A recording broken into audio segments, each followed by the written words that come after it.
Биздин ишканабыз 2014 жылдан баштап ийгиликтүү ушул убакка чейин иштеп келатат. Ишканабыздын аты Асыл таш. Өзгөн районуна караштуу Жалпакташ айылынан мындай таштар чыгат. Ошол таштардан алып келип биз бул жерге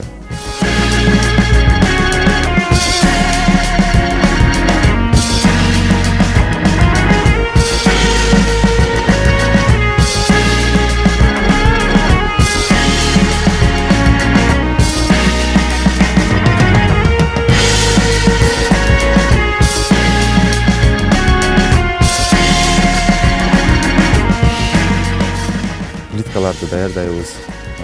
Мына ошогон балясиналарды даярдайбыз, заготовкаларды. 2014 жылдан баштап ишибизди баштаганда эле бир аз кыйынчылыктар болгон. Россия өнөктүрүү фондунан биз кредит алып, досум экөөбүз мындай ишти баштаганбыз. Ушул малга чейин товарларыбызды Өзбекстан, Казакстан, Россияга экспорттоп келе жатабыз.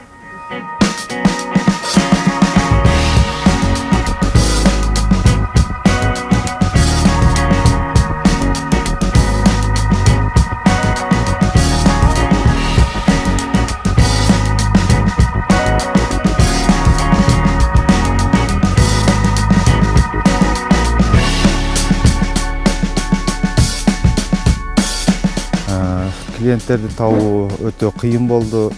Биз өзүбүз Өзбекстанга кирип, Ташкенттен, Казакстандан клиенттерди тартып, өзүбүздүн товарларыбызды көрсөтүп, клиенттерди таптык.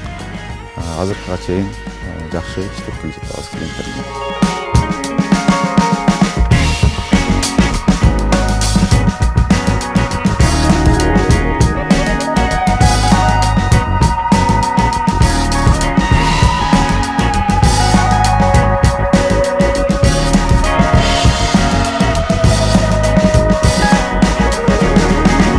Биз алган бул ишкана өзү Союз малынан эле курулган ишкана.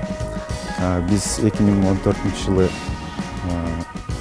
ачкандан баштап жаңы станокторду курдук. Дагы алдыда жаңы пландарыбыз бар. Дагы ишкананы кеңейтип, буюрса ушундай жаңы станокторду дагы алып келе турган пландарыбыз.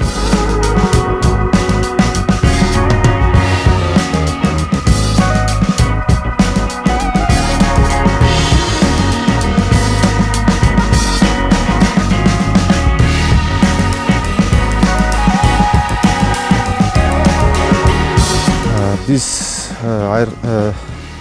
Турциядан алып келебиз биринчи станокторду. Жаңы станок койдук, турецкий станок. Буюрса ушул жылы ишке түшүрөбүз деп турабыз. Анан Кытай мамлекетинен да алып келебиз.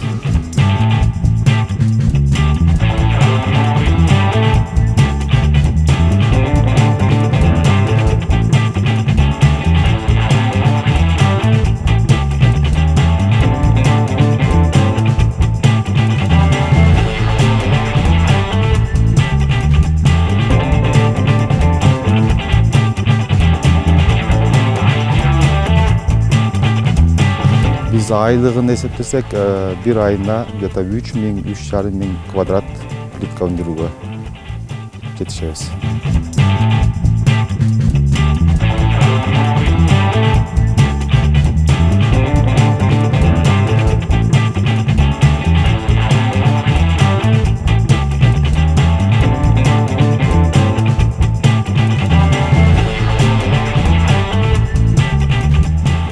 Бул ишкананы ачуу демилгеси досум экөөбүз ортодо отуруп сүйлөшүп, мен өзү ошо өзгөндөн ушу Жалпакташтан ушу таш чыккан жерден болгонума байланыштуу ушул идея келип чыккан бизге.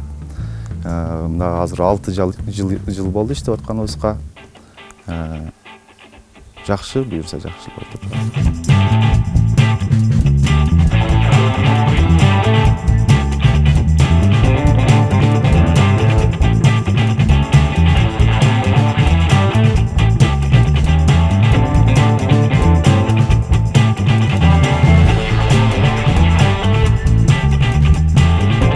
Ташты биз барып карьерлер менен сүйлөшөбүз, ал жерде чыгарган өздөрүнчө карьерлер бар. Бизге кубуна сатышат, ал жерден өздөрү доставка кылып беришет. 12 000 сомдон 1 куб ташка төлөйбүз.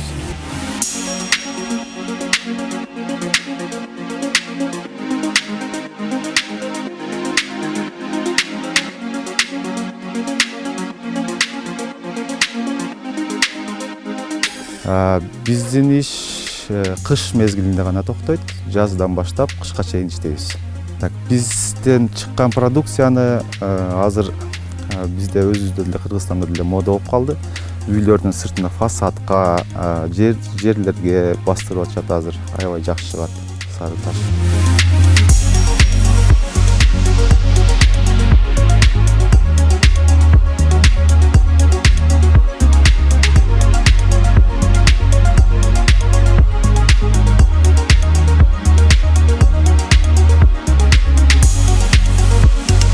Бизде өзү ишканада үйрөтүлгөн кызматкерлерибиз бар.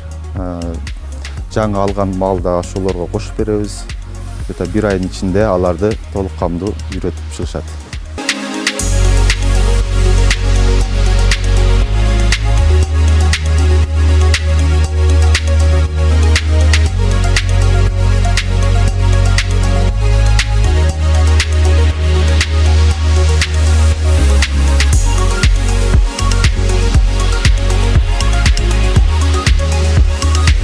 Ош шаарында айтсак, азыр Кулатов кичи районунда Жанат мейманканасы ачылган. Ошол жерге сыртына биздин таштар менен кооздолуп жасалды.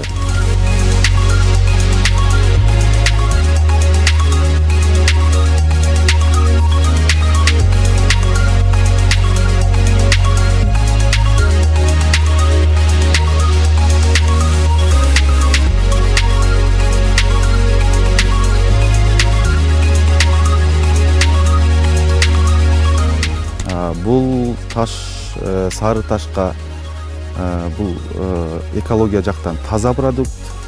Бул өңү түсүн өзгөртпөйт. Бул таштарды Союз малында басылган зданиялар да бар. Ошол Союз малында басылган зданиялар дагы өңү түсүн өзгөртпөй азыркыга чейин келе жатат жакшы эле. Бул эми эч нерсе болбойт да, мындай айтканда. Мамакеев деле Союз малында басылган санаториясында. Ошол таштар басылган, ушул азыркы убакытка чейин жакшы эле турат.